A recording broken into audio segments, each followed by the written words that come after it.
Okay, so everybody, welcome back. It is so nice to be learning. Let's charge through as we carry on. First of all, starting off with a special mazel tov to the Sikliks, who just celebrated the wedding of their grandson, their oldest grandson Sam, this last Sunday morning, evening. Be'ezrat Hashem, they should have continued nachas in Gesund.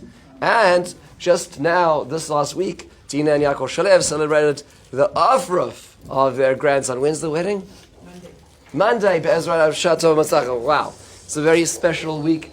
Be'ezrat Hashem, we should have continued smachos to celebrate together. Thank you so much, Baz.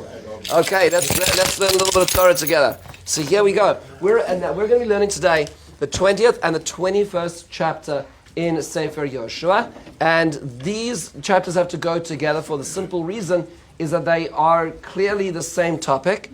Let's say the perek Chof is slightly short, perek Chof Aleph is slightly longer, and they are on the following topics. Perek Chof is about the Arei Miklat, and perek Chof Aleph is on the Arei Leviim. So those are the topic as well. If you remember, we've finished now dealing with the kivush and chiluk, the conquest and division of the rest of the land. All the 12 tribes, with the exception of Levi, have received their nachla, their inheritance, and now we have the Arei Miklat, the cities of refuge, and the Arei Leviim. So we're going to just see in sequence as to how this unfolds. What is interesting is we have the beginning of the 20th perek starts with Vaydaber Hashem el Yehoshua lemor, Daber al bnei Yisrael lemor, Tanu lachem Arei Miklat asher dibarti alechem biyad Moshe. Please make the Arei Miklat, and he goes on to describe the Arei Miklat. How many cities of refuge are there? We're told there are 6, right? Moshe Rabbeinu, what was that? Sometimes it could be 9. So the Torah describes an additional 9 if they conquer further north. But right now we have 3, right? And the 3 are essentially 1, 2, 3, and then we have 1, 2, 3, right? So they're basically parallel to each other. 3 on the east bank, 3 on the west bank of the Jordan River, and those are our Arei Miklat. 6 cities of refuge. Moshe Rabbeinu has already set up 3 of them. They have not been functional until they come to the land of Israel, and they conquer the other 3, and we have them. And the Psukim go on to describe: person kills accidentally, he's being pursued by the Redeemer of the blood, and he goes to the city, and we hear a few additional halachos which are interesting, and that the person stays there until the death of the Kohen Gadol, and he is judged, he's given the due process. We have to try to pick this out in just a moment. But let's just notice of it. The names of them are the following. So Ukedesh in Galil, in Har Naftali, Shechem in Har Ephraim, and Kiryat Arba in Yehuda. So on the west bank of the Jordan, right? So we have essentially Hebron, Shechem, and Kedesh, which is further north over here in Naphtali, which is over there. So it's 1, 2, 3. Okay. On the west bank, and then we have Ramos by Gilad b'matei Gad. So we have Ramos over here, and then we have Golan b'Bashan b'matei Menashe. So Golan is in the Bashan area, which is over here in the north, and then we have the last one is Betzer b'Midbar b'Mishar. Betzer is around this area here. So again, 3 on the one side, 3 on the other side. That's what we're told about the Arei Miklat.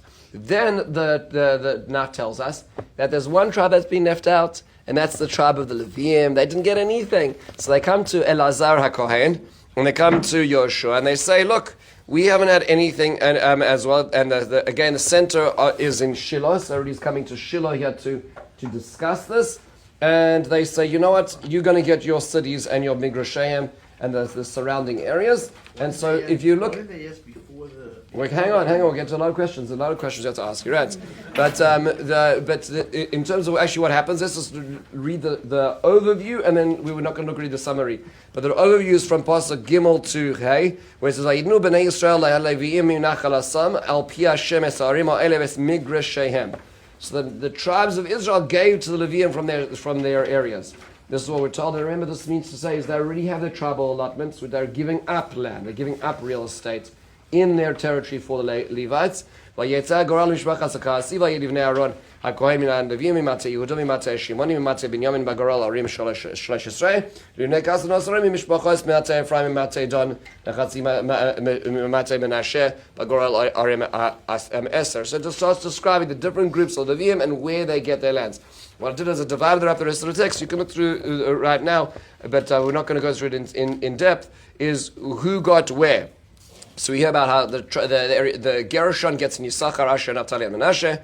Merari gets in Reuven, Gad, and Zulun. And then we go through the specific cities that they got by name. So cities in Yehuda and Shimon, it goes and describes those 13. Then the cities in Ephraim, then the cities in Dan, the cities in Yisachar, the cities in Asher, the cities in Naphtali, the cities in Zulun, the cities in Gad. Right, so we hear about all the different cities that are given in general. We'll try to get a sense of what's happening here, what's the actual logic and reasoning of this in a second. But just this is the psuk and the breakup. And then finally, at the very end of the perek, we have this capstone description, which is so powerful. And it describes that on Pasuk Lamed Tes, at the very top of page 4, Kol arei Levim b'soich hachuzas b'nei Yisrael arim arba'im u'shmona u'migrisheim. They have 48 cities in total. Tiena arim ha'ele ir migrasheh sivosel kena kol ha'ele. And they have these areas around them. And Vayitein Hashem Yisrael is Kol Haaretz Asher Nishbal Avosam Vayirshua Vayirshvu Ba. God gave all the land that He promised to them, and they settled in it. Vayanach Hashem Lahem Ba'et Mislaviv Kol Asher Nishbal Avosam V'lo Amad Ish B'fneihem Kol Aveim Nasana Hashem Yadam. All the enemies were subdued. There was no one who stood up against them. Lo Nafal Davar Mikol Hadavar Tov Asher Diber Hashem Al Bnei Beis Yisrael Hakol Ba. Nothing fell short of what God wanted, and He gave them what He had promised. We have to think about that because it doesn't sound like that from beforehand, but nonetheless, that's our perek. So this is the capstone of everything we've talked about till now, is the end of perek of Aleph, where the distribution has happened. Everything that happens here and afterwards is now politics that occurs after everybody's settled down. But now the Levim have their places, the Arimiklat are here, everything is good. So just a quick look over here, just to see the map of this. So I put in this excellent map here from I'm trying to remember the name of the book. This is called Bible Maps, and it has an excellent description. So if you look over here on the bottom of page 4, you'll see the red squares are the cities of refuge. You'll see 1, 2, 3 on the left side, 1, 2, 3 on the right side, and those are our 6 Arimiklat, the red boxes. Then if you look at the green circles, those are the Arei Levim where we know where they are, so we can see the scattered distribution of them. And then the white circles are the ones that we don't know exactly where they are right now. Okay, so you can get a sense of the scattering of the various different cities. Everything is laid out pretty clearly, which leads us to a number of interesting questions. So now we have just a sense of the perek. Now we can ask some really important questions, including yours, Baz. But that's at the very beginning.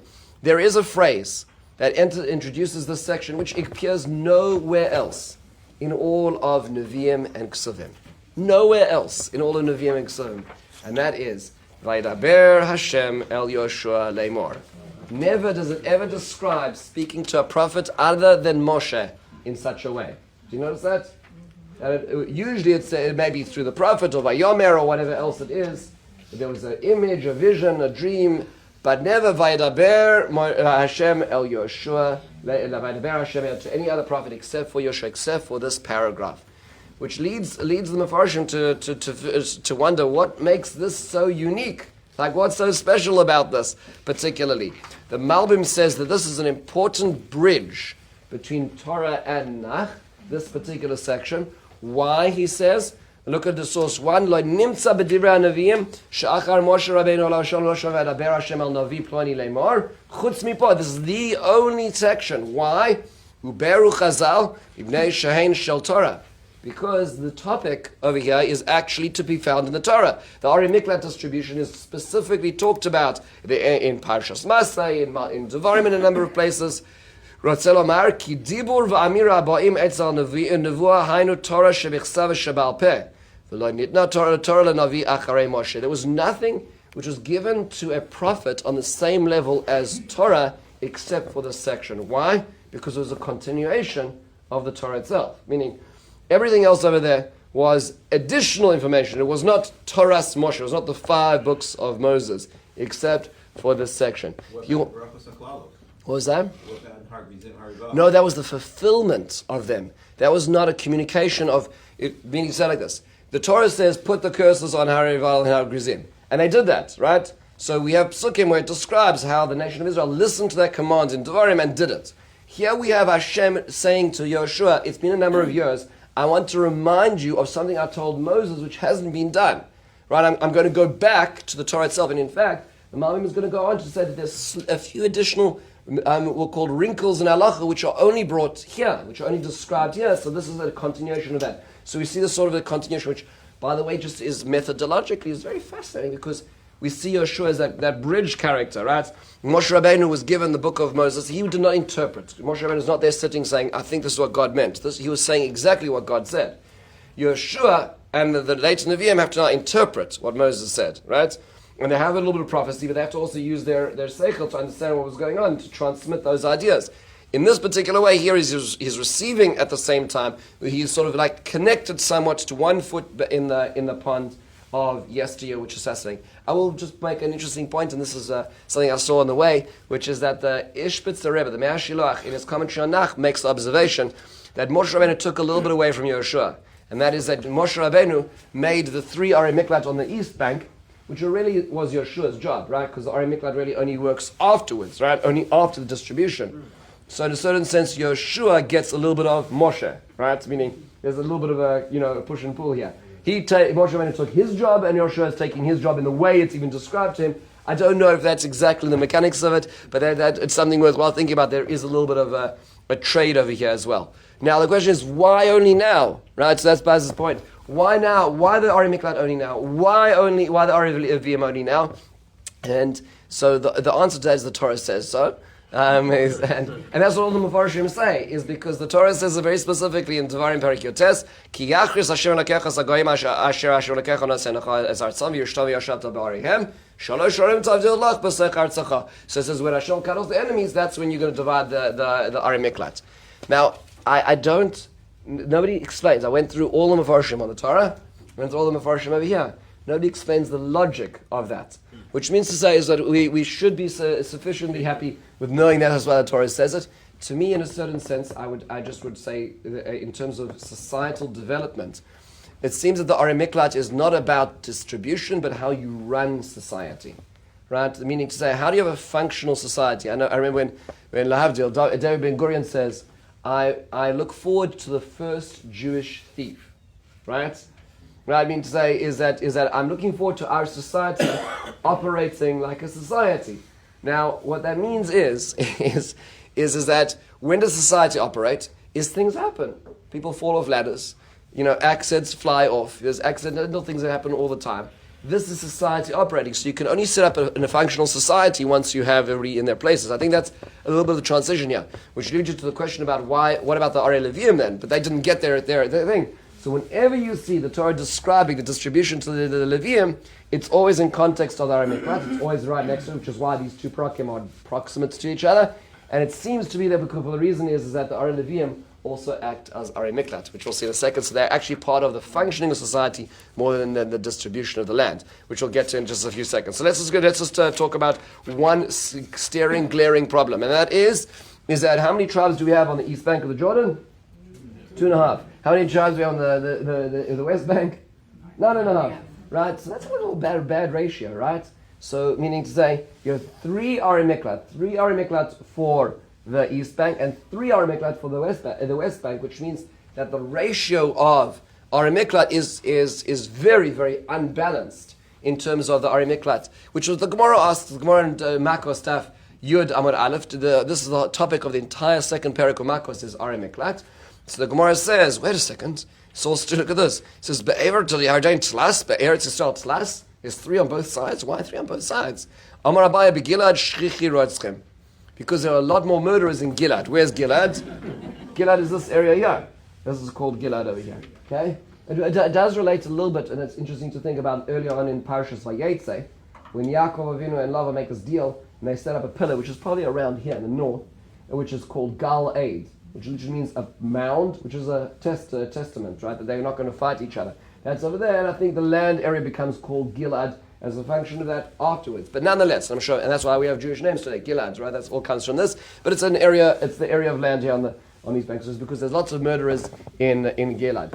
Now, a lot of the people on the Gemara say that doesn't make so much sense, right? So Abarbanel says that answer doesn't really fit. Why doesn't the answer fit? It's shocking. Because exactly, the murderers did not find refuge in the cities of refuge. So Abarbanel says, I'll tell you another two reasons. He dismisses the Gemara's answer because he says it doesn't make sense. We'll get back to the Gemara's answer in a second.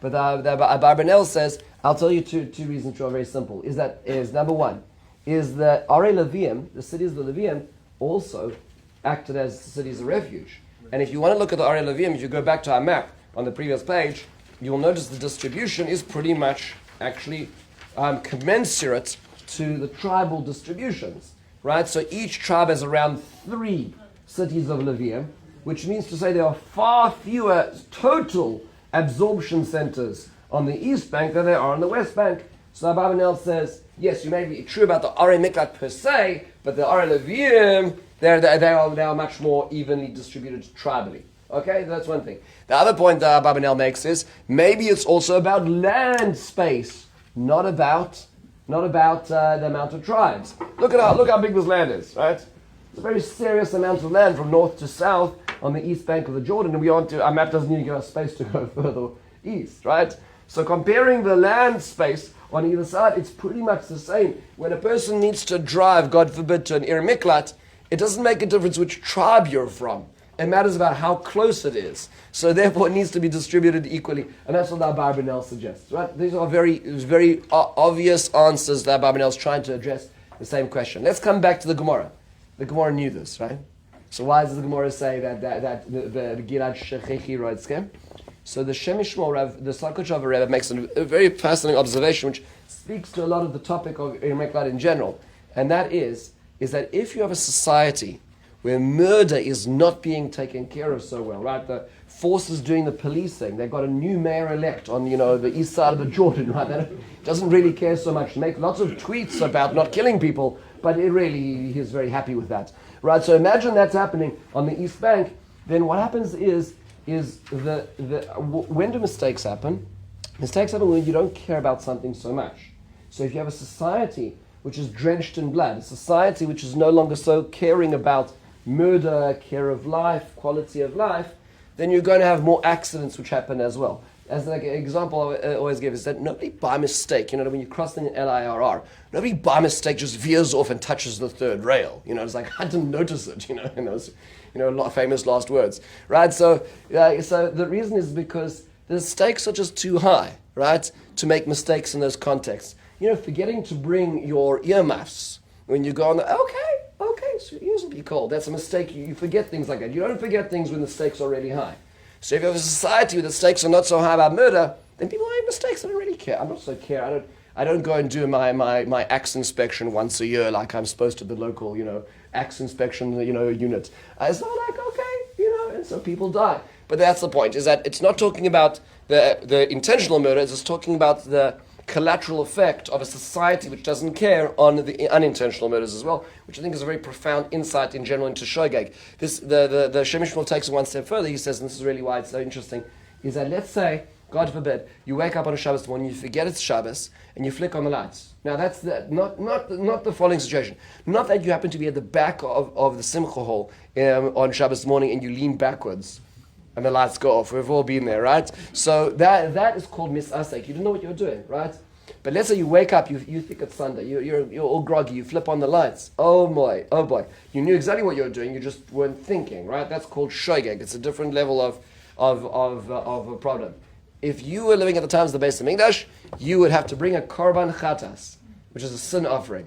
I just woke up, I had a late night, I have a headache, got a hangover, whatever it is, I don't know. So what's the deal? Why is the Torah so makbid on to make a korban chatzos? And the Shem Mishmol says it's the same thing. It's because you don't make mistakes if it matters that much. Meaning you only make mistakes on things you don't really care about, right?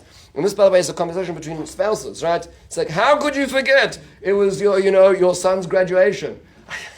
Honey, I'm busy, It's like the argument. What's really happening in there is is it important enough for you? Like, is this idea important enough for you not to make a mistake? That's really the question. So that's what the Gemara is underscoring over here. So just very fascinating, we'll call it societal thoughts when it comes to this as well. Now, there happens to be, there is another little piece that most people are not aware of, and that is, how do Arei Miklat actually work? So most people are not aware of this. But here's how it works. Let's say there's a murder which happens. Somebody ends up in an accident, God forbid, right? Do you know exactly what happened? Does anybody know what happens? Does the bystanders know what happened? Does the person himself know what happened? Probably most cases not. So how does this work exactly? Says the Gemara at the top of page 6. Everybody,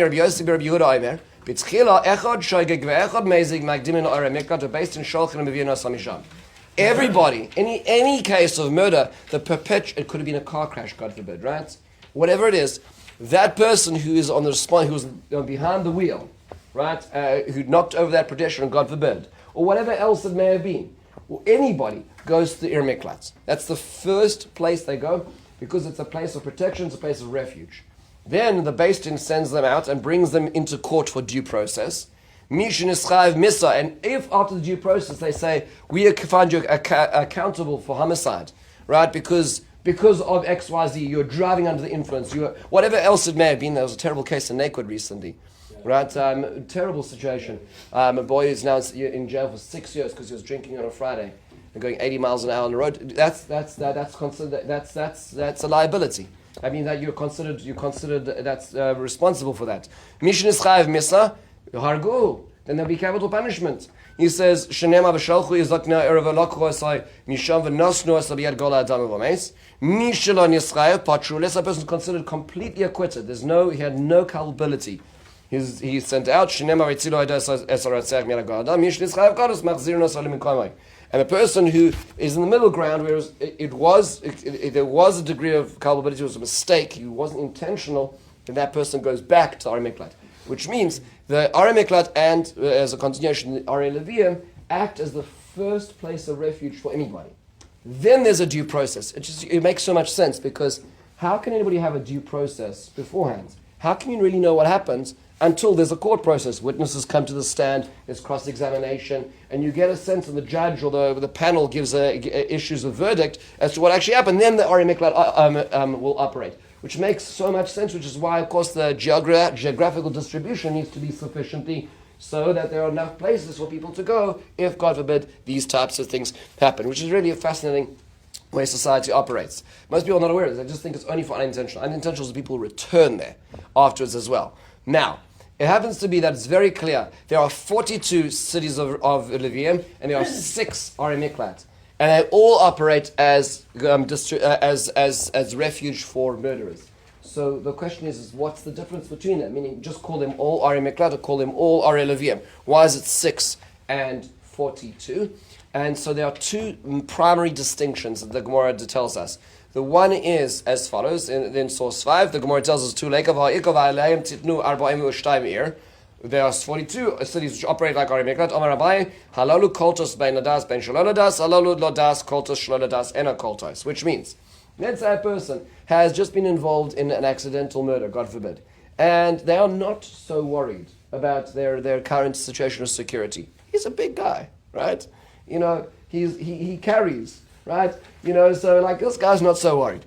But nonetheless, he walks into a Ir Leviim, right? He walks into one of the Levite cities, but he doesn't realize he's walked into a Levite city.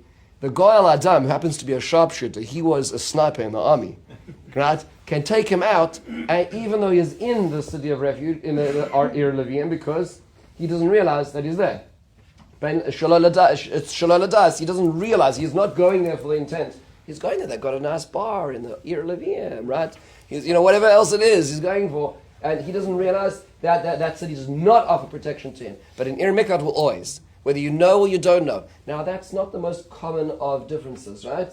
So that doesn't come up so often. You can imagine this. How do you know? How do you know if he knows? Yeah, it's very hard to even know that. Meaning for the sniper, before he goes to the rooftop, to know that, very hard to know. So it's a very small difference. The other difference, which I think is fascinating, is the Rambam talks about this. The Rambam describes when he talks about the halachas of Ratzach. He says, "Ma hevreshen beish Arei Miklat she'ivdilu la miklat ben shar Arei Leviim," and he brings the first option is the Gemara, and he says, the following, in the last sentences, Rotzeach Hadar Ba'are Miklat, Eino Nosin Schar Lebeisai, V'Hadar Ba'are Leviim Nosin Schar Lebalabais.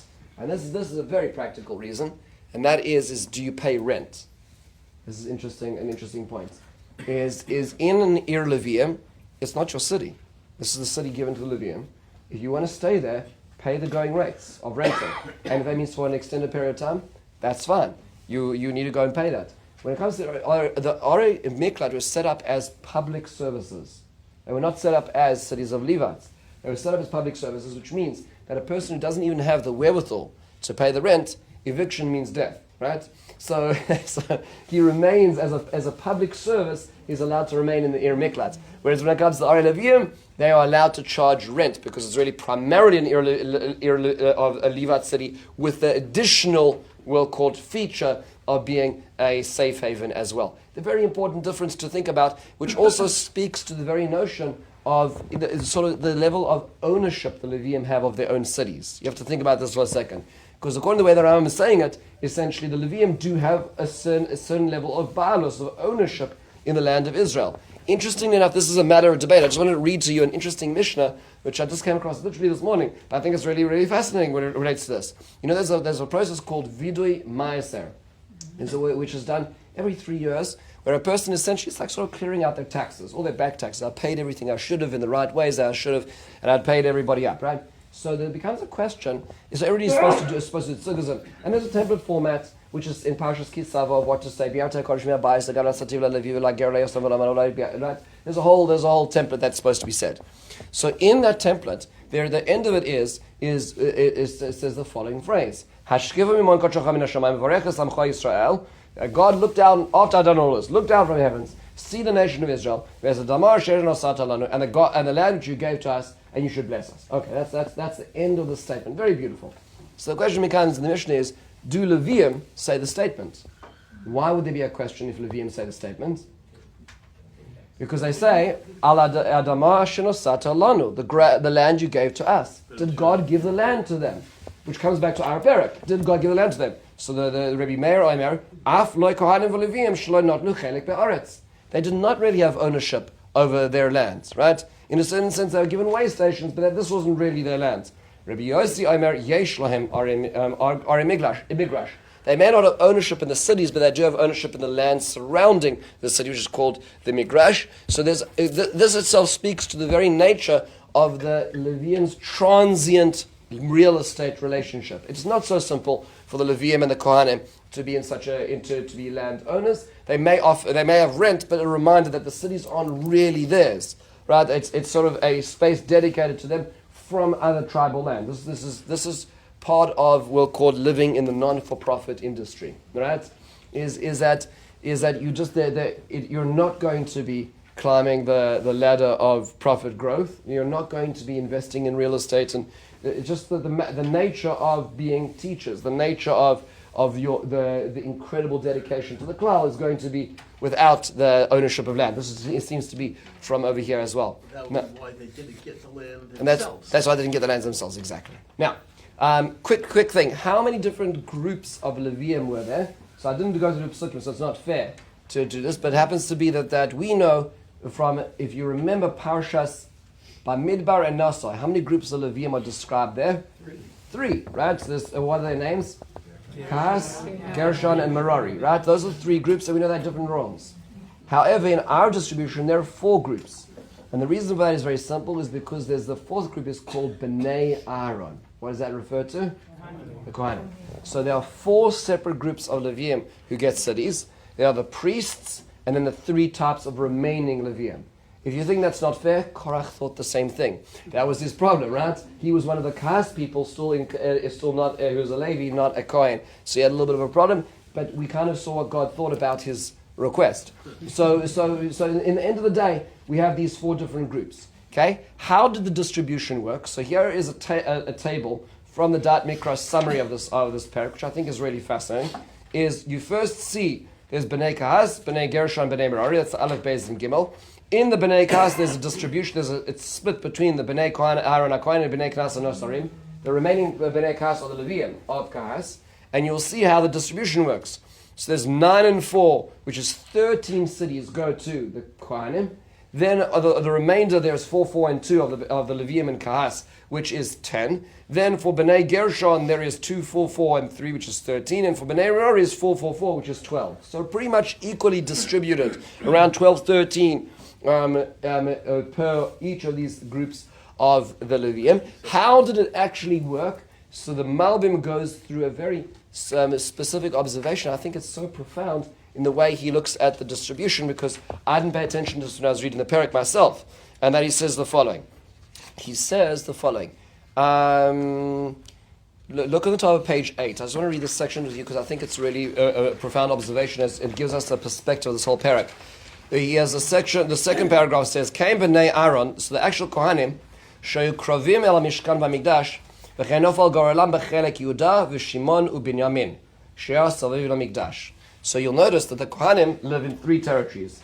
They live in the territory of Yehuda, Shimon, and Binyamin. So all of the Kohanim cities were there, which makes sense because that's going to be with proximity to Beis Mikdash. Now, just as a fascinating point, is they didn't know that yet. And the truth is they actually had to go up to Shiloh to be able to serve, because that's where the Mishkan was. So for 300 years they were busy saying, why did God give us these cities? But it worked out, because at the end of the day, it did work out. I mean, there was no Beis Mikdash, there was no Jerusalem at this point in time. But yes, Judaism is perennially patient, right? We know that the story is still being told beyond our lifetimes. So, but nonetheless, it is in this area here around the heartland. Then he goes on to say, B'nei Kahas hanosarim, so the remaining Kahas who are Leviim from Kahas, Shem ayu gam gen shechenim el alev. They were close to the heart of Israel. So their job in the midbar was to carry the vessels in the very inside of the Mishkan, which means they had a closer relationship to the tabernacle. And it says, Ephraim, Dan, v'chatzim Menashe. So these tribes, the Kahas of Levium fell in this section here, West Menashe, Ephraim, and Dan, because that is obviously the next stage closer to the center, the epicenter of the heart of Israel, which is Jerusalem. Then Bnei Gershon shaya nosim es oil moed yiriyasov michseu shem b'madregos habasar hachofef alayvarim hapnimiyim asovim alev. So the children of Gershon, who were in charge of carrying the outside curtains that surrounded it. The metaphor he's using is the human body, right? So there's the heart, there's the organs around it, then there's the skin around that, right? So he's describing the Bnei Gershon come into the area of where does he say? He says Yisachar, Asher, and Naphtali. Yisachar, Asher, and Naphtali are the area for Bnei Gershon, and finally Bnei Merari, who are in charge of carrying the outermost things, which are the brichim, which is essentially just the pillars, which should hold up a Mishkan. He says, Dugmas orvat samois shebigvia, which are like the bones and skin of the human being. Then those are from Mate Ru'uvain and Gad and Zvulun and Menashe. So further afield. So the way that the Malbim understands this is that the further away they were from service is the further geographically they were in their distribution of their cities of Levites. Make no mistake, all the Levites had a way to serve the Mishkan and then ultimately the Beis Mikdash. There was a rotation, so they had to all come in. But in terms of the geography of their proximity, it relates to this as well. One question which is really worthwhile thinking about, we have to deal with in Melachim, is what happened to all the cities of Levium in the north when the northern kingdom broke away? Like, what happened to those Levites? Which is a really interesting question, because the distribution is most of them would be in the north, not in the south, which is a question worth noticing. In a few cities you may recognize the name of among these is Hebron, Shechem, as an example. Hebron's an Ir Miklat, right? So even though Kalev got it, it seems the Gemara explains he got the outside suburbs. Kiryat Arba was where he got, but the Hebron itself was an Ir Miklat. Shechem was an Ir of the Levium, as an example. So that becomes like the question is, how could Yosef be buried there? Was it their land, not his land? That becomes ownership of land. And another village, tell me if you recognize this, is Anasos. Does anybody recognize that name? Yeah. Good. So that's the village that Yirmiyahu grew up in. Yirmiyahu was from which tribe? He was a Kohen. So actually, Anasos is just north of Jerusalem in the area of Binyamin, and that's one of the distribution of the priestly cities, not the Levite cities that were distributed over here as well. And then finally, we're not going to go into this over here, but the Torah does describe there's a notion of a migrash. A migrash is the area surrounding the city, which was also part of that city, which they had the responsibility to. They could cultivate and so on. The last question I want to come back to, which is the appellation which is given at the end of the perek, which is, it says that God gave everything He said to the nation of Israel. Lo nafal midvarav arza. Nothing fell to the ground, meaning everything was fulfilled. And I ask you, is that really an accurate statement? Meaning, we've seen all the area that were described that were not covered. In fact, for a significant amount of the coastal plain, it was still in the areas of Philistia, right? These were controlled by the Philistines, and that was not controlled in the Jezreel Valley. Israel was not conquered in the primary real estate area. Israel did not have the military facility to do that because they didn't have the chariots. So the flatlands were not conquered. So how could that be? So Ralbag points out a very important key to reading Jewish history. And this is how we're going to close the perek. And Abarbanel says the same thing, but being as the Ralbag said it earlier, we're going to look at his words. And he says in source 11, Va'af al-pi, this is the conclusion of the perek, Shekfar nish'aru bohen adayin, kamoy shezachar b'ma shekodam. There are significant areas of land which were left unconquered.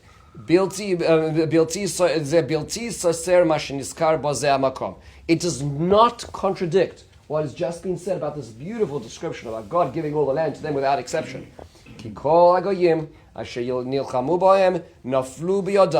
All the nations which God spoke about did in fact partially come into their hands. Yes,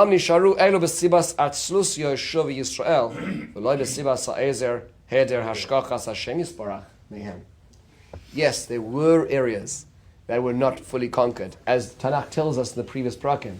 But that was not because God didn't do it. That was because we didn't do it. Which means, this is such a profound observation, is what does God want? Well, He tells us what He wants, and He gives us commands to do what He wants, but how does that happen? That happens when we do it, right? And if you think about that for a moment, so when we don't do it, is the problem on God's side or on our side?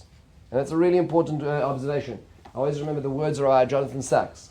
Sachs describes the first time he visited Auschwitz. He said, so many people asked the question, where was God? And he said, that's not the question that troubles me. My question was, where was man? Because God told us exactly what He wanted. He said, Lo sirtzach. He described treating people with favor. He described the societies He wanted to build. Where was man? Now, obviously, there's an interplay between those two, because if, let's say, God said something which was completely untenable and nobody did it, then God's word will not be fulfilled. But God does say something which is within the range of our abilities, right? So the conquest of the land of Israel was within our abilities, and He gave us some divine assistance, certainly at the beginning, but in the end of the day, He still gave us the license to drive the car, right? He still allowed us to do this, which means when we didn't finish the job, our partnership with Him was incomplete, which meant to say is that God's word was fulfilled because it was mostly fulfilled, but it wasn't fully fulfilled because we didn't do the job fully as well. And it's worthwhile thinking about this. It's worthwhile thinking about Hanukkah in those terms as well. Is God allows us to succeed. And when there is failure, a lot of the times the failure is not on the part of God's plan, but the part of those who are fulfilling God's plan. And that's the complexity that we live with, because that means to say is that right now, right here, we have the capacity to be part of the plan or not to be part of the plan, meaning we know what God wants. The question is applying that on our day-to-day basis within the sphere of influence that we have, and that relates to this as well. So from God's perspective, fantastic success. Human perspective, it was a little bit to be asked for, but Be'ezra Hashem, we will see how that will struggle with the ramifications of that failure in the coming book. That's what's called Shoftim, right? And so that sets us up for this over here. We're now in a situation